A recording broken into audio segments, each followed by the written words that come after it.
Dentro de exactamente una semana se dará el encuentro en Washington entre los presidentes López Obrador y Joe Biden. Y la agenda bilateral sigue creciendo con temas de fondo como la energía, el comercio trilateral, la seguridad y sobre todo la migración.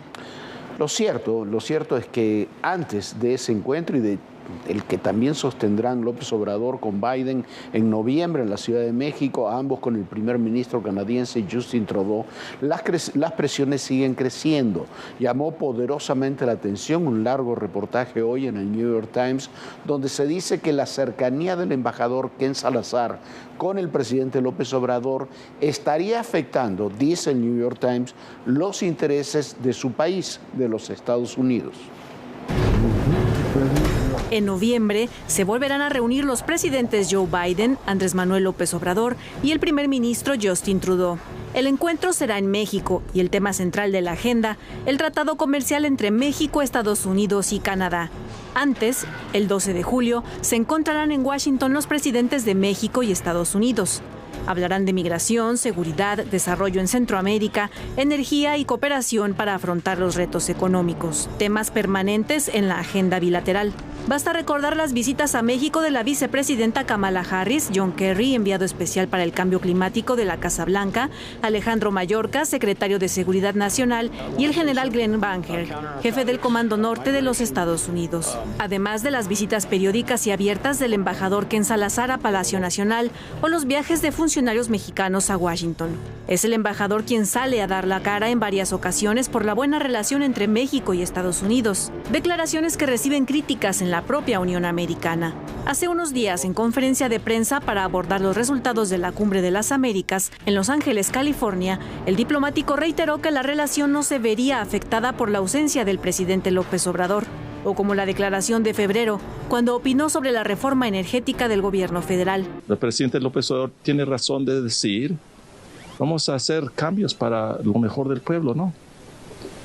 Entonces, este proceso que existe ahora, el presidente ha planteado, se tiene que entender las razones de él. La reacción vino del Wall Street Journal, en donde se publicó una columna de Mary Anastasia O'Grady en la que calificó el mal juicio del embajador y sugirió al mandatario Joe Biden despedirlo. Ahora, una publicación del New York Times menciona que altos funcionarios estadounidenses temen que la relación de Ken Salazar con el presidente de México resulte contraproducente y pueda ser un retroceso para los intereses de Washington. El presidente López Obrador consideró que el embajador es un político responsable.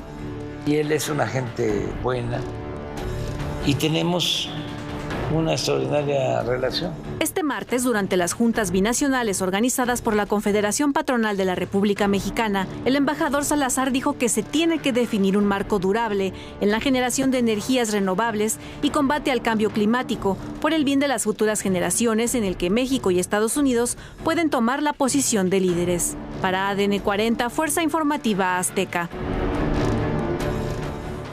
Bueno, yo no sé cuál es la relación de fondo cotidiana, casi cotidiana que hay entre el embajador Ken Salazar y el presidente López Obrador. No sé si lo hace por motu propio o tiene órdenes del Departamento de Estado, no sé qué tipo de relación se establece en ese sentido. Lo que sí es notable que el Wall Street Journal primero, el New York Times después, más establishment que eso, es difícil. Distintos funcionarios en este reportaje del New York Times insistan en que es necesario remover a Ken Salazar y piden una posición más dura, que es coherente, por otra parte, con la que tienen otras áreas del gobierno estadounidense, como las áreas de comercio y demás, que demandan una posición más dura, sobre todo en temas de migración, energéticos y comerciales. A ver qué es lo que pasa. Pero es un tema que queda ahí sembrado, como muchos otros, apenas una semana de la reunión que tendrán en Washington López Obrador y Joe Biden. Bueno, ya hablamos de todos estos temas que son muy serios, pero también ha habido temas muy banales, innecesarios en la relación internacional entre México y Estados Unidos, como la defensa presidencial de Julian Assange, un hombre que la Unión Americana no considera un comunicador, sino alguien que ha vulnerado la seguridad nacional y de Estados Unidos y que ha intervenido directamente en el proceso electoral participando en la campaña negra, la anterior, donde Donald Trump le ganó a Hillary Clinton.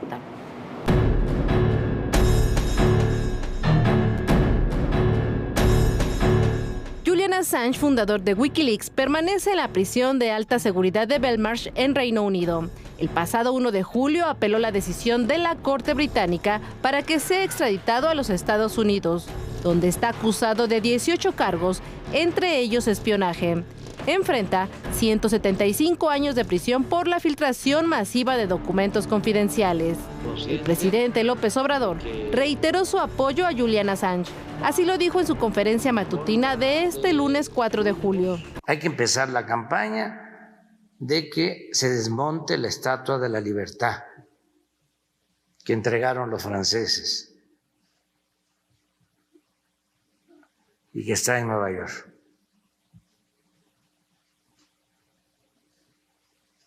Porque ya no es símbolo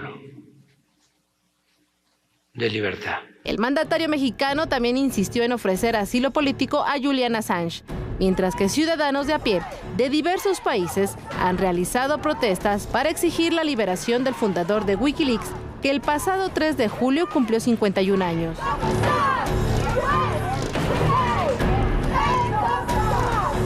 En 2010, Julian Assange reveló documentos sobre los excesos cometidos por las fuerzas estadounidenses en Irak y Afganistán, incluyendo un video donde se ve cómo helicópteros de combate mataron a civiles en esa zona en 2007. Fueron más de 700,000 documentos filtrados, así como cables diplomáticos. Incluían las torturas a las que fueron sometidos los detenidos en Guantánamo, así como los secretos de otros países, entre ellos Colombia, Siria, Rusia y Noruega. El entonces analista de inteligencia del ejército estadounidense, Chelsea Manning, fue el responsable de filtrarle a Assange todos los documentos. Por ello fue detenido y acusado de espionaje. En 2017, el entonces presidente Barack Obama lo indultó y desde entonces comenzó su transición de género y su labor de activista. Mientras que Assange buscó refugio para evitar enfrentar a la justicia de Estados Unidos. Estuvo 7 años en la embajada ecuatoriana ubicada en Londres y así evitó ser llevado a la Unión Americana y a Suecia, donde era acusado por un caso de agresión sexual, que posteriormente se anuló. En tanto, la historia del presidente López Obrador con Julian Assange se remonta al 2006, con los documentos filtrados por Wikileaks en los cuales se revelan cables informativos entre las autoridades mexicanas y estadounidenses. En ellos, hablaron sobre los riesgos que implicaba tenerlo como presidente. Por lo pronto, este miércoles 6 de julio habrá una audiencia pública en la Comisión de Derechos Humanos y Minorías del Parlamento británico, donde se debatirá el tema del derecho a la libertad de prensa y expresión por el caso Assange. Aunque el tema de su extradición no será abordado, familiares del periodista estarán presentes con la finalidad de buscar los reflectores que ayuden a Assange a que no pise suelo estadounidense. Mire usted, Julian Assange y Edward Snowden son dos hackers. Eso, no son comunicadores, son hackers y han trabajado en eso, en filtraciones y demás. El propio Julian Assange, él dice que lo que hace Wikileaks o lo que hizo Wikileaks es la tarea que tendrían que haber hecho los periodistas, etcétera, etcétera.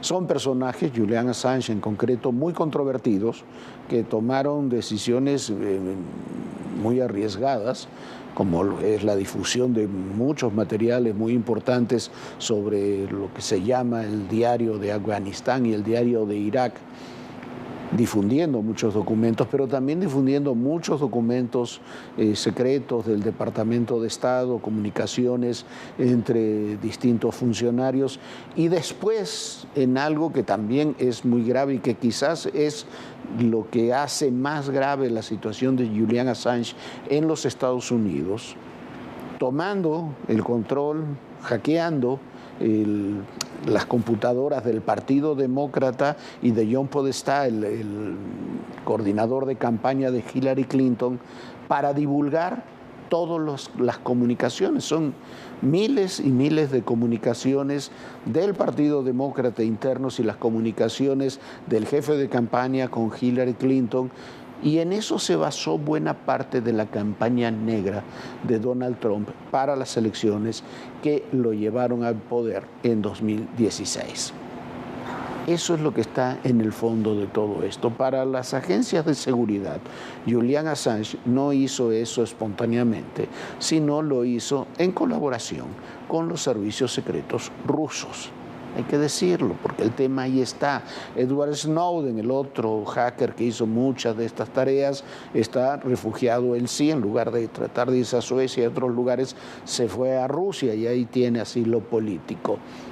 Julian Assange estuvo acusado en Suecia de casos de abuso sexual y Gran Bretaña no le quiso dar asilo, Suecia no le quiso dar asilo, ningún país de Europa le ha querido dar asilo y su situación se está decantando hacia ser extraditado a los Estados Unidos.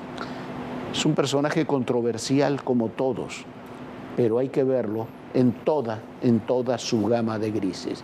Lo que yo me pregunto, hoy decían en redes, decían simpatizantes de Morena y dirigentes de Morena con esto de la Estatua de la Libertad que acaba de ver usted, que no, que fue una broma que hizo el presidente López Obrador. ¿Usted le veía cara de broma? ¿Usted veía que estaba hablando en broma o que era un chascarrillo para el presidente Biden? ¿Qué necesidad de hacerlo, además, el 4 de julio?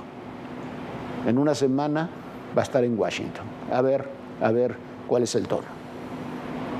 Hay que ponerle un nombre, un rostro. ¡Te vamos a encontrar! ¡Te vamos a encontrar! Aquí lo que hay es una invasión y que vienen todas las demandas internacionales. Una ciudad tan complicada como es la Ciudad de México. Ya llegamos a Aguililla, esta ciudad, la entrada a la Tierra Caliente.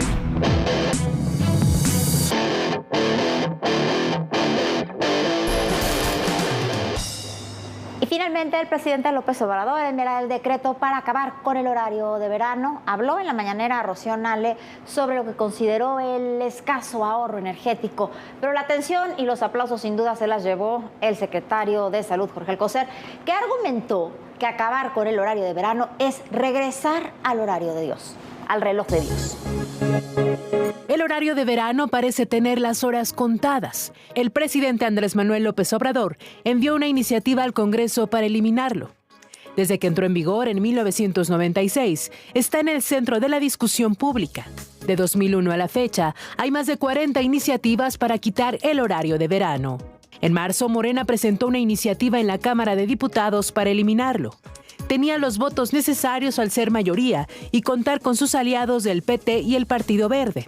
Sin embargo, fue la misma bancada la que de última hora la mandó a la congeladora. Una encuesta de la Secretaría de Gobernación para conocer el sentimiento de la población sobre la propuesta arrojó que el 71% de los mexicanos está a favor de echarlo abajo. El secretario de Salud, Jorge Alcocer, explicó que el cambio de horario genera problemas de sueño, a la memoria, fatiga y falta de concentración. Las diferencias de tiempo entre el reloj social y el reloj biológico desafían la salud, la llegan a alterar, por lo que si queremos mejorar nuestra salud, no debemos luchar contra nuestro reloj biológico. Lo recomendable es volver al horario estándar, que es cuando la hora del reloj solar coincide con la hora del reloj social, el reloj de Dios. El también llamado horario estacional entró en vigor para disminuir la demanda de energía eléctrica y el consumo de combustibles para generarla. No obstante, de acuerdo con el estudio Horario de Verano, Antecedentes y Legislación Comparada, el ahorro de energía no se refleja en las tarifas que pagan los usuarios. El documento también establece que el horario de verano afecta a las actividades escolares, aumenta la inseguridad pública en las mañanas y tiene un impacto negativo en el rubro económico. Eliminar la medida, dicen diputados, empataría los tiempos con nuestro principal socio comercial, Estados Unidos. Esto tiene que ver con el comercio entre distintos bloques regionales. En este caso es el bloque de América del Norte, donde Estados Unidos y Canadá, junto con México, deben de compartir estos mismos tiempos de traslado y de transferencias económicas. Estudios clínicos y de la UNAM establecen que modificar el horario afecta a la salud, provoca somnolencia, trastornos alimenticios, digestivos y, sobre todo, altera el ritmo biológico. se ha visto que la primera semana tras el inicio del horario de verano aumenta la incidencia de infartos. Algunos investigadores creen que esto puede ser consecuencia de la restricción de sueño que se genera. Existen modificaciones y alteraciones negativas en la salud de los individuos que se someten al cambio de horario de verano. En la clínica del sueño se comprobó que el cuerpo humano tarda 12 horas para adaptarse por cada hora donde se modifica el reloj natural. Uno de los principales efectos que vamos a ver es que puede haber dificultad para conciliar el sueño, podemos tener más despertares durante la noche, lo que va a repercutir en que durante el día estemos cansados, somnolientos. De aprobarse la iniciativa que envió el presidente, el último mes que se modificará el reloj será octubre. ADN 40. Mira, esto es una suma de sinsentidos, comenzando, por supuesto, con el reloj de Dios del que habla el secretario de Salud. Los horarios no los puso Dios, perdón, son creaciones humanas estandarizadas para los diferentes países, se llaman usos horarios. Y cuando uno hace un vuelo en avión a cualquier lado, cambian los usos horarios y nadie se muere de un infarto por eso. Cuando se va uno a vivir a otro país, aunque sea por una corta temporada, tampoco se muere de un infarto. No se muere de un infarto la gente porque se cambia una hora el horario. Ni hay un ataque de suicidios, ni se alteran, sí, como decía, hay algún especialista en forma grandilocuente, una semana tardamos en adaptarnos, sí, se tarda una semana en adaptarse para algunas personas. Hubo un diputado que cuando hace 22 años, que después ha tenido muchos cargos públicos, mejor olvidamos el nombre, que dijo que lo que pasa que si ponían el horario de verano, a él no le daba tiempo para el mañanero. Ese fue el argumento que puso en la Cámara de Diputados para negarse al horario de verano cuando se impuso. El horario de verano no fue una decisión política, tampoco fue una decisión económica, básicamente. Había que empatar, como se dije, los horarios de México con el resto del bloque económico y el resto del mundo. Todo el mundo occidental, prácticamente todo cambia el horario de verano. Y, por otra parte, era económica, comercial y sí energética, se ahorró muchísimo con el horario de verano en consumo de energía. Tenía razón Rocío Nale en lo que decía hoy.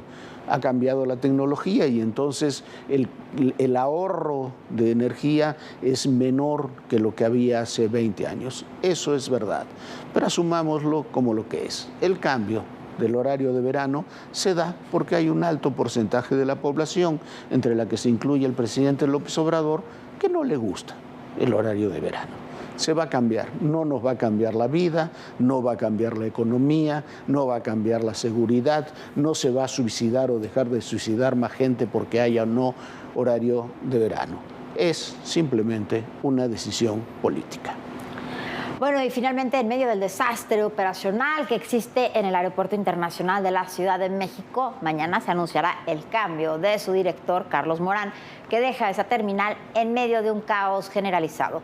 Desde el manejo de los slots, que ha provocado retrasos en las llegadas y salidas de la mayoría de los vuelos, hasta los retrasos legendarios en la entrega de maletas, en los servicios de migración y en las quejas de aduanas. Sumado a las controversias y controvertidos bloqueos a los servicios de las plataformas de movilidad que no permiten llegar ni salir del aeropuerto. A Morán lo sustituye el contraalmirante piloto aviador Carlos Ignacio Velázquez Tiscareño de la Marina Armada de México, y el cambio fue una decisión tomada, se anunció por el secretario, apoyada por supuesto por el presidente, pero tomada por el secretario de Gobernación, Adán Augusto López, que como usted recordará, el presidente le encargó que viera todo este tema de la aviación.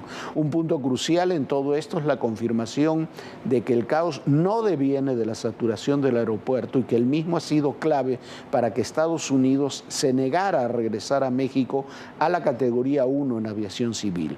Mientras eso no ocurra, por ejemplo, el AIFA no podrá recibir vuelos internacionales y el deterioro del Aeropuerto Internacional de la Ciudad de México hace cada vez más difícil la situación de la propia industria aérea, que está, hay que decirlo, en crisis. A través de distintos medios se ha dado a conocer que Carlos Morán Moguel dejará de ser el director general y en su lugar estará el contraalmirante aeronaval piloto aviador Carlos Ignacio Velázquez Tiscareño. Con este relevo, la Marina tendrá a su cargo la terminal aérea más importante de México. lo cual ya había sido dado a conocer por el presidente López Obrador en junio pasado. El aeropuerto actualmente reporta afectaciones, entre ellas demoras de vuelos, retrasos en la entrega de maletas, así como en los servicios de migración y en las aduanas. Desde hace más de 6 años, el aeropuerto capitalino no ha recibido una inversión profunda debido a que en la administración pasada se planeaba mudar las operaciones a Texcoco y hoy a Santa Lucía. Después entró en funciones el rediseño del espacio aéreo en el Aeropuerto Internacional, el cual muestra deficiencias desde controladores poco capacitados y rutas que son complicadas por la orografía. Viviana Belsazo platicó con Rosario Áviles, periodista investigadora, especialista en temas de aviación, sobre lo que ocurre con el aeropuerto. Este rediseño, la verdad, se hizo de una manera muy abrupta. No se capacitó suficientemente bien a los controladores, no se consensó con la industria.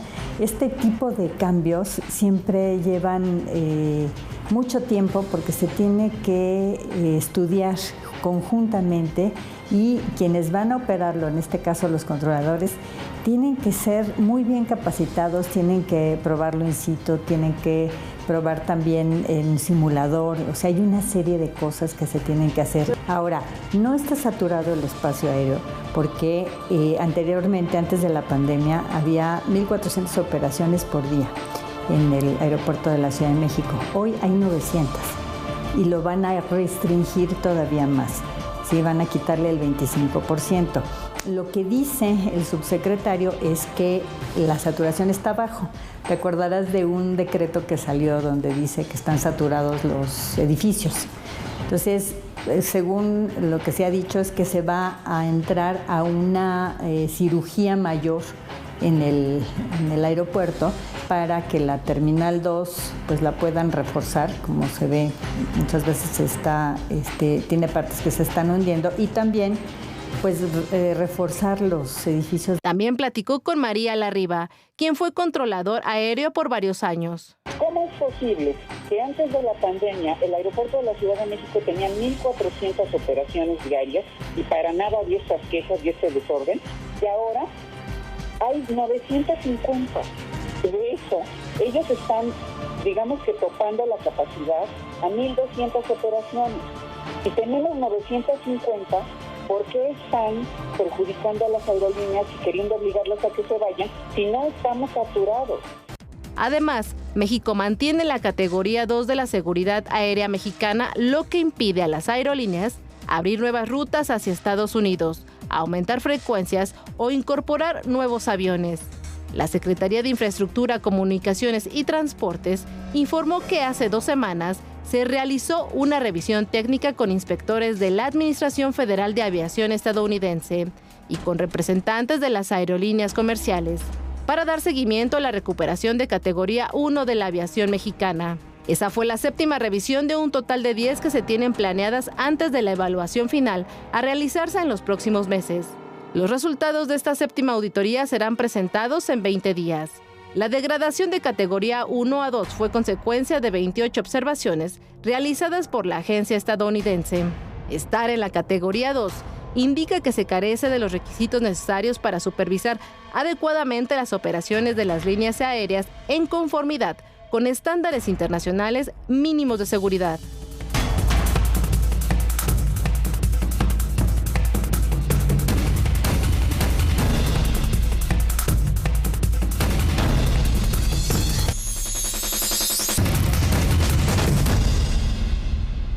Esta noche se reunió la Comisión de Elecciones de Morena para definir la convocatoria y elegir a los coordinadores de la defensa de la Cuarta Transformación en Coahuila y en el Estado de México, que tendrán elecciones el próximo año, lo que constituye en los hechos la elección de los candidatos para ambos estados en los comicios de 2023. La idea, como ya se ha dicho, es que estén ambos designados para fin de este mismo mes. El presidente López Obrador dijo que había sido indigna la forma en que se cateó la casa de Alejandro Moreno Alito, el presidente nacional del PRI en Campeche. En eso tiene razón, es una forma política y judicial indigna. como es ilegal que la propia gobernadora Laida Sansores esté divulgando audios y videos grabados en forma clandestina.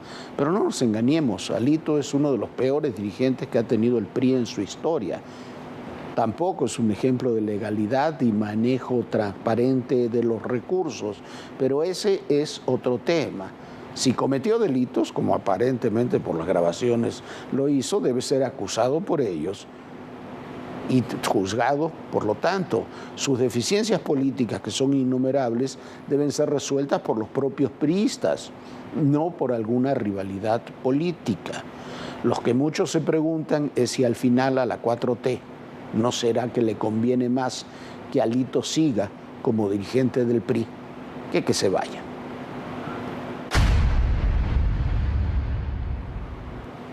Y en la rueda de cambios y nombramientos realizados el día de hoy en la Ciudad de México, que hizo la jefa de gobierno, hay dos desconcertantes. Primero, la llegada de Rigoberto Salgado a la Secretaría de Inclusión y Bienestar Social. Salgado es un operador que ha estado involucrado en distintas acusaciones de protección a grupos criminales en Tláhuac, y eso lo conocen perfectamente bien en la Secretaría de Seguridad, aquí capitalina. El otro nombramiento muy extraño es el de Amador Rodríguez Lozano, un antiguo operador priista que luego estuvo en Chiapas con Roberto Albores y con Juan Sabines, también en Chiapas, y reapareció en Baja California como secretario de gobierno de Jaime Bonilla. Fue enemigo a muerte de la ahora gobernadora Marina del Pilar y está demandado por el actual gobierno de Morena en el estado por distintos delitos. Y reaparece en la capital del país nada más y nada menos en un cargo inventado, el de Relaciones Institucionales de la Ciudad de México. La pregunta es que estos personajes, ¿qué pueden aportarle a Claudia Sheinbaum?